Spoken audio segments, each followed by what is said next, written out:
things you love with TCL. Get in the know. Non-stop Vikings talk. It's Purple Daily on Score North and ScoreNorth.com. But we got a team in here. And this is like a chant. Now everybody come up here. We go. Let's go. Let's go. Let's go.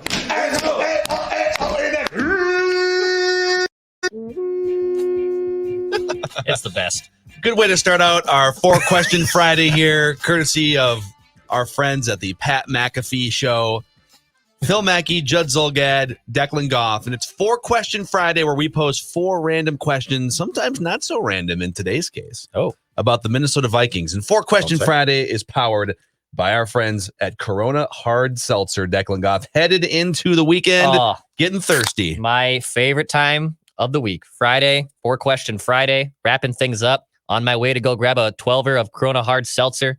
Crack open a mango maybe today with this 40-degree weather we got going on. Open up a window. Summertime is here. Think about all the great reckless speculation we can get into because Corona Hard Seltzer is the only hard seltzer made for pure beach vibes and reckless speculation. With a refreshing splash of fruit flavors such as tropical lime, mango, cherry, and blackberry lime, Corona Hard Seltzer is a tasty spiked sparkling water with a splash of natural fruit flavor that allows you to enjoy the moment. In each can, Corona Hard Seltzer has 0 carbs, 0 sugar, 90 calories, and is gluten-free. Relax responsibly. Corona Hard Seltzer, spiked sparkling water with natural flavors, imported by Crown Imports, Chicago, Illinois. All right, Judd floated this one here. This is question number 1 here.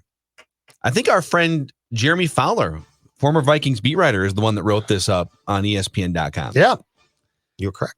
Representatives for Baltimore Ravens offensive tackle Orlando Brown Jr. have started exploring trade possibilities as he eyes full-time roles at left tackle, a source told ESPN on Thursday. The Ravens are aware of those plans, the source said, as they value the 3-year starter and Pro Bowler, but are open to discussions about his future. Baltimore drafted Brown in 2018 to play right tackle opposite Ronnie Stanley, who signed a 5-year, almost $100 million deal in an extension in October. When Stanley suffered a fractured and dislocated ankle in Week 8, Brown acquitted himself very well at left tackle over the final 10 regular season and playoff games, posting a solid 76.4 PFF grade on his way to a second consecutive Pro Bowl. Brown made his feelings clear late September with a simple tweet, quote, "I am a, all caps, left tackle." Orlando Brown Jr. has 1 year left on his contract, and then he becomes a free agent after this next season. His base salary, or I'll go with his cap hit. His cap hit is $3.6 million. His base is $3.3. Riley Reef, I think his cap hit is like $14 million or something if you were to just go into the season with him. Yep. So they got to restructure at some point. If he'll do it. Are you making the call if you're Rick? I'm making 2 calls here. I'm making not 1, but 2 calls. Number 1 is I'm calling Reef's agent, and I'm saying, after we completely screwed your client before week 1 of last season, will he restructure? Because you know what? Riley Reef had a nice year. And if I can bring him back on a reasonable restructure, I probably do that. He knows my system. He took the pay cut last time and had what I consider to be a really nice year. I might be told buzz off, and it wouldn't be the words buzz off. That Reef is going to now hit the open market. If you don't want to pay him what he's supposed to get from you, become a free agent, blah, blah, blah. If that's the case, my next call is to the Ravens to see what type of deal I might be able to swing for a left tackle who I would like, who I could possibly, after seeing for a year play, give me a look at a potential long-term solution at left tackle that would allow me to leave Ezra Cleveland at right guard. So the question then becomes, what does Baltimore want? And if I can trade, I don't know, let's say a draft pick. Well, but that's or the I can problem. work out a deal, but I don't have a second-round pick because I second round traded pick that seems kind of perfect here, right? in the You don't have yes, one. yes. And I will tell you this right now. I am hesitant to even consider, and I probably would not, trading the 14th pick here. That seems aggressive. So, all right, I'm highly interested here because he's younger. He's in his mid-20s. I don't even think he's 25 yet. He's in his mid-20s. He has a chance to be now. He's going to be up for a big contract because if he, especially if he plays left tackle well in this contract year. He is 24. He'll turn 25 on May 2nd. But if you restructured Riley Reef, he's still going to want quite a bit of money because Riley Reef could stare you down and say, just cut me. I'd rather hit the market and go get what I think is, appropriate value for my services. Absolutely. But he's like 31, 32 years old and probably pretty close to the age cliff. If he's not hovering right over it, I would be really careful with a guy who might have had a career season at that age, at that position, at that weight. So I'm very interested in Orlando Brown Jr. I don't think I would trade a first-round pick for him because he's only had the 10 games at left tackle. Yeah. But could you get away with like a third and something else? So one of your third-round picks and then a later pick or a pick next year, and you bring him in, and his cap hit would be way lower for 2021 than Riley Reef's, and then you could work out a long-term extension where you push money into future years. Here's the biggest potential cognitive dissonance for Mike Zimmer, okay? Good word. Riley Reef fits very well into the zone blocking scheme. He's not a huge left tackle, right? He's a good pass blocker, but he's like 305, 310 pounds, somewhere in there. That's what his listed weight is. Mm-hmm. And he can get out and he can run up the field 5, 10, 15 yards. He can get out and block in the Kubiak zone blocking scheme, right? They like mobile, quick, agile offensive linemen, oftentimes undersized offensive linemen. Fair to say? Yep. That's not Orlando Brown Jr. His listed weight is 345 pounds, and they might be cutting that. Like, they might be cheating that listing, too. He's a 6'8", 340-pound left tackle monster, or right tackle monster, depending on where he's played, with the Ravens. And he might not be the perfect fit in the Kubiak zone run blocking scheme. So, if you're just trying to protect Kirk Cousins and you're worried about your passing game, Orlando Brown Jr. might be your guy. But if you're trying to be nimble in the running game. Yeah, but he would bring a player that could certainly help your line, and he would help you immensely, I think, in pass protection, which if Kirk is going to be your quarterback is extremely important. What bothers me the most here is what the compensation back to Baltimore would have to be, because I'm with you guys. Give them their third-round pick back. Or no, what did they get? They gave a third. Yeah, they gave a third. The Vikings back traded for their second. Ngakwe. And they sell. I got the trade. I have the trade. I had the reckless speculation trade here to get Orlando Brown. Reckless speculation. Now, maybe this happens on draft day, and maybe it happens before. But I give the Ravens my 14th pick and next year's third-round pick. Whoa! I get then Orlando Brown and your 27th overall pick this year. Okay, so it's a pick swap. Pick swap. And a third. I get your 27th pick and a tackle to fortify my line. Okay. So you're moving. It's not like I can listen to this. So you're not losing a first round pick. You're moving back. Yep. And you're giving up a third round pick next year. Yep. So Judd? What do you think, Judd?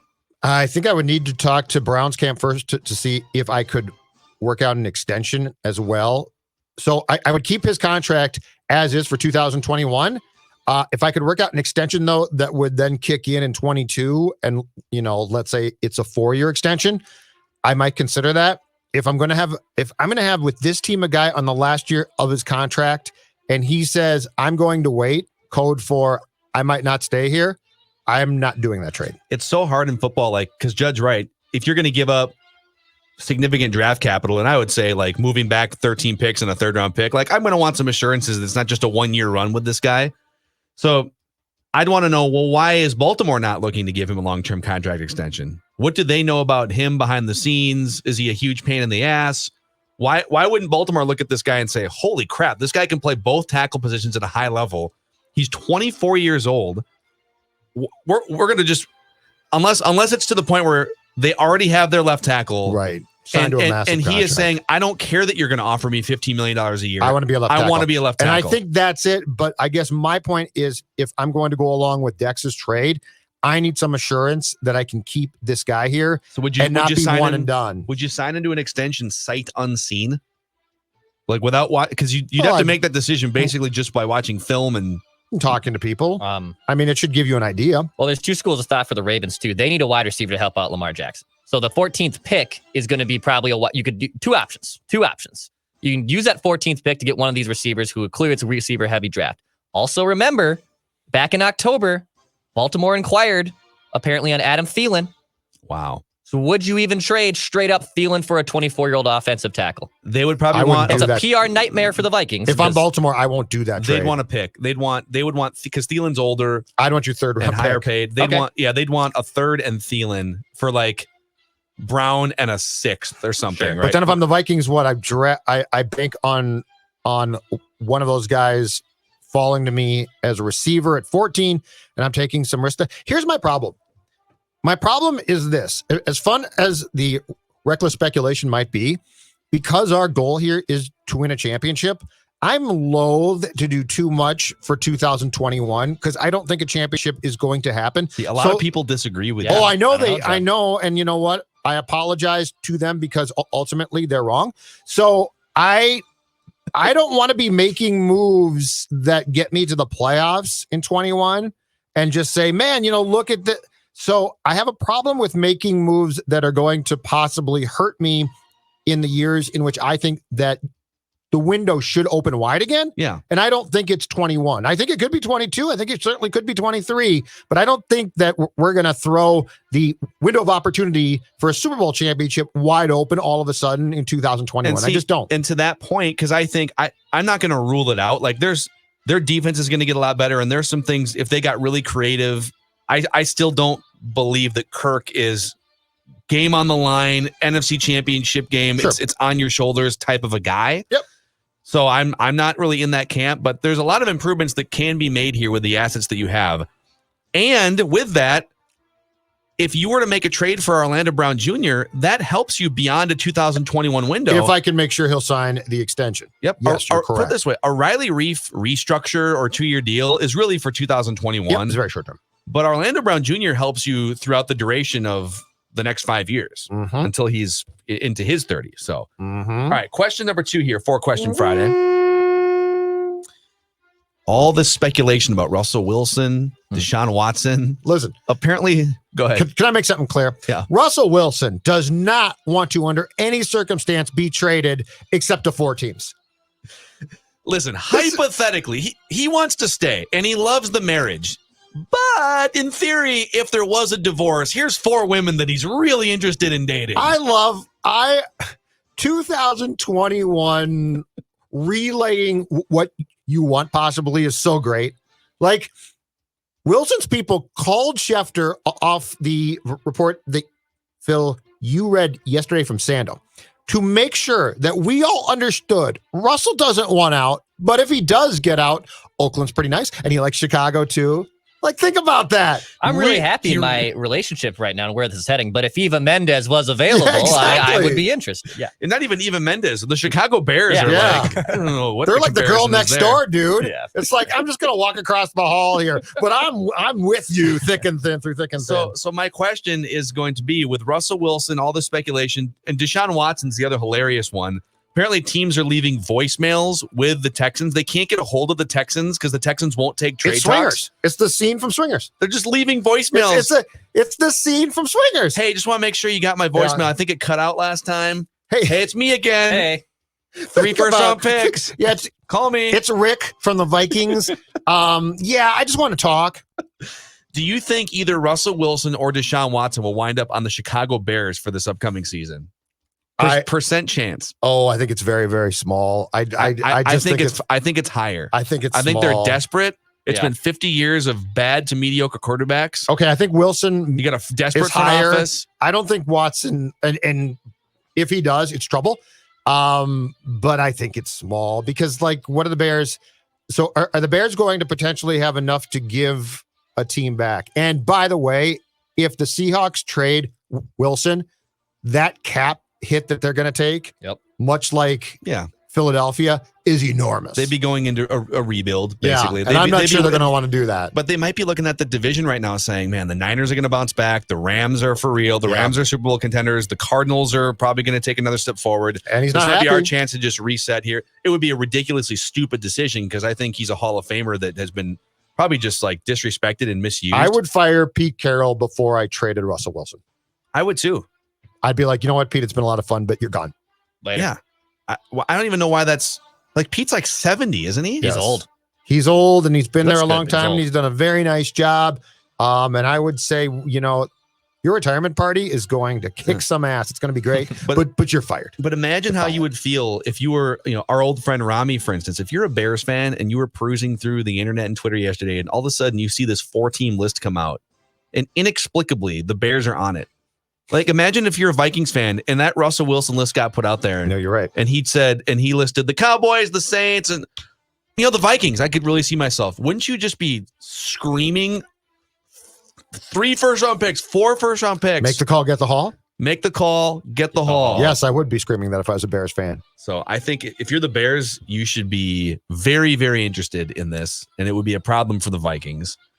All right. Oh, yeah. Yeah, it'd be a major problem for the Vikings. It'd be a pain in the ass. Question number 3 is powered by our friends at Federated Mutual Insurance Company, where they've been helping business owners for over 100 years. Now, they're not going to help you with your quarterback problems, but they can help you with certain things that might involve risk at your company vehicles, ladders, etc. Do you have access to a learning management system for your employees? Well, that's where MyShield comes in, the online client destination for risk management resources. Find out more about what MyShield and Federated can do for your business at federatedinsurance.com or download the app. And remember, at Federated, it's our business to protect yours. Do you guys think, question number 3, that with all of the quarterback buyer's remorse happening clearly around the league, the Lions are a little bit probably regretting the Matthew Stafford contract, which is why they were so quick to hit the reset button. Sure. The Rams regretted the Jared Goff contract. The Niners are regretting the Jimmy Garoppolo contract. I don't know if the Vikings are regretting the Kirk contract, but we regret the Kirk contract extension. Do you think out of all of this quarterback maneuvering that we're going to get more of a middle-class ground of quarterback contracts sometime in the next couple of years? I think that we absolutely should, but I don't know. It's the one position that right now seems to have complete control. And so the question is, what team sort of puts their foot down and establishes it? Because it's not going to be the quarterbacks or their agents. It's going to be the teams themselves. And I don't know that it's possible because the importance of that position continues to go up, not down. And the skill set continues to go up and become more and more difficult to find. So my hope would be that we did. My hope would be that a Kirk Cousins type meets his comeuppance and is told, sit down and shut up. Here's what you're getting, and here's why. I mean, you're good, but you ain't that good. But because the position is so important, and because I see nothing but panic for teams to find a quarterback, my answer to your question is no. I think, I told you guys this off mic, I think yesterday, whatever Baker Mayfield gets is probably hopefully going to set this middle tier. And I'm more inclined of if he gets, let's say, AAV of 20 million, even like 18 to 20. If it's above 20, we're still going to be trending in the wrong direction. If it's capped at 20 for AAV or so with Baker, then I think we're going to be trending back in a middle tier quarterback range. Now he's going to ask for a lot of money. He has every right to do so, looking at the quarterback contract. But whatever Baker Mayfield gets, I'm most intrigued by because he is the definition of a middle tier quarterback. Yeah. Yep. He's not driving their success, but he's good. He can kind of sit in the vehicle and drive it, right? Yeah. But he's not leading he's not like the biggest reason why they're winning football games. Correct. In Cleveland. I think his timetable, and even like I forget what Ryan Tannehill got. I know he got paid, I think, pretty heavily too. But like guys like that's 30 the same million, tier, 30 right? million average. So he had one good year. Tannehill's also sneaky, like one of the top 6 or 7 quarterbacks in the league sometimes. Tannehill, like the last couple of years, he's been ridiculous. Been good. I have it in front of me right now here. I think we're starting to see, because of how much money Pat Mahomes is going to start to make, average annual value. His average annual value is going to be $45 million. Now, they've smoothed the cap hits to not really hit until later on. Deshaun Watson's average annual value is going to be $40 million.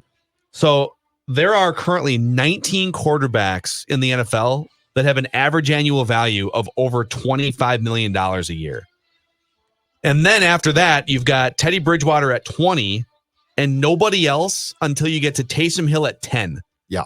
So between 10 and 25, there's like one guy. Yeah. That's amazing to me. And so you could say, well, but the middle class is the guys who make like 25 to 27, which is Tom Brady, Drew Brees, Derek Carr, Matt Stafford, Jimmy G. And that's pretty much it. And then everyone else is over 30.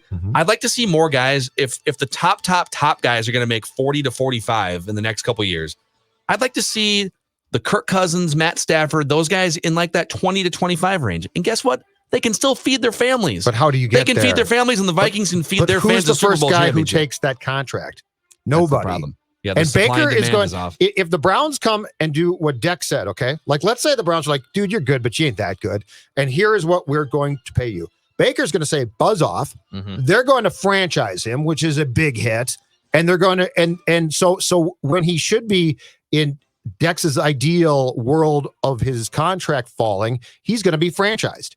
And then if they say we're out, he's going to leave, and somebody who's panicked is going to pay him. I just don't see teams being reasonable enough to collude, which is basically what this would take to bring those guys down to where they probably belong. And the problem too is like guys who should be there are always like Kirk. I mean, Kirk has done, you know what? God bless him, man. He and his people have masterfully worked the Vikings like puppets. And Brzezinski's great. He's a great cap guy. But I mean, they have been worked like puppets by Kirk at every turn. And it could continue. Yeah. And last thing too with Baker, he's on year 4 of his 5-year deal. The 5th-year option, I believe, has been picked up. So or is about to be picked up. Sure, I think it was. So basically, this is still a make or break for Baker if he wants to get paid. Like this season will tell a lot. If he has a bad year, maybe the Browns do end up moving on and or giving him a lowball contract. Yep. But then here's the problem. Like people think a lot. This is what happens with like Kirk Cousins. You think about, okay, I've got a guy who he's a starter. He's capable. In some cases, he looks really good. Like Baker looks really good for a few weeks, and Kirk looks really good for a few weeks. Yes. Well, what if I'd rather have that guy than not have that guy? And sometimes that's not true. If you're the Browns, part of the reason why you won so many games this year is because Baker Mayfield only makes $8 million, right? If Baker Mayfield makes $25, $30, $35 million and it prevents you from having Myles Garrett on a contract extension or an offensive lineman, that line that's damn good. Real good. Yeah, you're right. Or an offensive weapon, then all of a sudden, guess what? You're not a Super Bowl contender anymore. Yep. But until they get past the old girlfriends of bad boys, right? I can fix him. That's the problem here. How many teams say, yeah, I mean, Baker struggled at times, but just wait till me and my staff, right? We work with him. We're going to fix him. We're going to turn him from a bad boy quarterback some days to this elite Pro Bowl player. That's the problem, is who's going to be the first team to say, you know what, he just ain't that good. Yep. No, what an interesting. It is a conundrum. It's supply and demand. You got 32 people that walk into the grocery store and there's like 26 cases of water or whatever, right? Mm-hmm. Well, there's going to be bidding wars. Okay, final question for you guys, just out of my own curiosity. Which former Vikings coach would you bring back, head coach, would you bring back in their prime to coach the 2021 Vikings? You got to say by Zimmer, but you have to bring back a former Vikings coach in their prime to coach the Vikings this year. This is very, very simple for me. Dennis Green, he's an offensive coach. He's an offensive mind. He was actually very good. He took the West Coast philosophies and put them with Joe Gibbs's from Washington. He had a lot of good ideas, and I know his personality drove some folks crazy. But if you look at just him as a football coach, he fits the bill right now for what teams have. Without a question, it's not Bud Grant. It is Dennis Green. Dex, what about you? Yeah, Denny Green would be great, but you know what? Just because I want better post-game press conferences, bring back Jerry Burns. That's what I'm going with. Give me some Jerry Burns. And give me some West Coast offense guy. You know? He's another offensive guy. And he drops the ball down there. Yeah, it's great. West Coast offense guy. He also, wasn't he assistant under Vince Lombardi too? He was on the Packer staff. Yep. Yeah, he was on those Packer staffs. Yep. Yeah, I'm bringing back Jerry Burns. And you could argue that Kirk Cousins would have been a better franchise quarterback than Tommy Kramer. Tommy Kramer was fine. Tommy Kramer was kind of the Kirk Cousins of the 80s, I don't think right? Kirk could have taken Burns' critiques of his play. 94 years old, still kicking. Oh, yeah. Jerry Burns. Jerry Burns, great. It's amazing. Anyway, I'm bringing back Denny. All right, those are your 4 questions on this 4-question Friday episode of Purple Daily. Thanks for everyone who has subscribed to our YouTube channel. If you could subscribe and also click the notifications bell, you'll get episodes delivered to you every time we post a new one. And on the audio side, if you're out and about, Apple, Spotify, scorenorth.com for daily Vikings entertainment. See you guys.